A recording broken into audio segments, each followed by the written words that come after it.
Okay, hello students. I'm here with my patient, Margaret, and we're going to tell you about tennis elbow and golfer's elbow and some things to think about with treatment.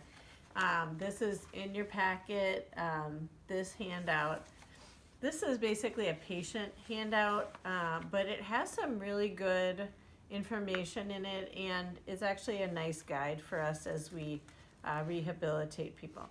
So people with tennis elbow and golfer's elbow, first of all, tennis elbow is going to be the lateral epicondylitis, so pain here at the lateral epicondyle. And then you're going to have pain at the medial epicondyle for a golfer's elbow.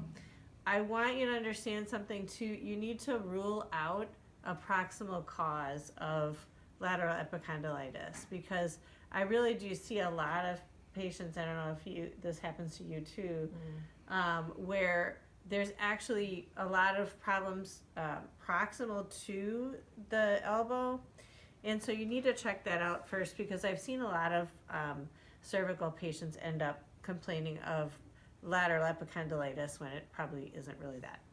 So you're going to have your patient who's complaining of pain here. When they're kind of in their biggest inflammation, the first thing you're going to start out doing with them is using ice. And that's going to help with the inflammation.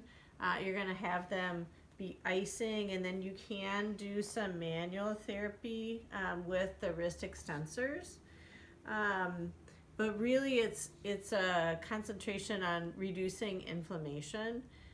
You can give them a wrist splint to wear as well to stop them from moving. So you'll probably want them to wear that. So that's the beginning of the treatment, and then you progress to stretches. You're going to want to stretch whatever muscles are being overused.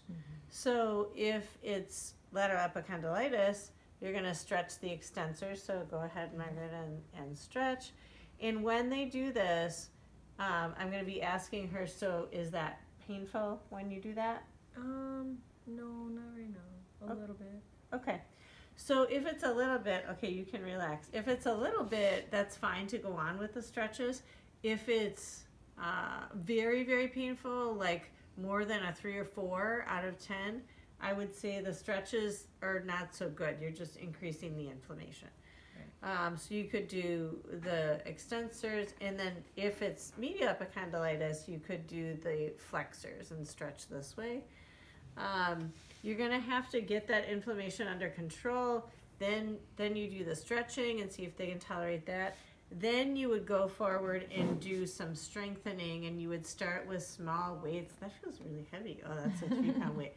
I would probably do a 2-pound weight, and have them, you can have them do, I would start out with doing the opposite strengthening of what's problematic. So like if it's medial epicondylitis where the flexors are inflamed, I would start out with strengthening the extensors. If it's lateral epicondylitis, I would have them flip over and do strengthening of the flexors, because often it's an imbalance between the flexors and the extensors, and so you want to kind of balance that. And the other thing you can have them do is ball squeezes.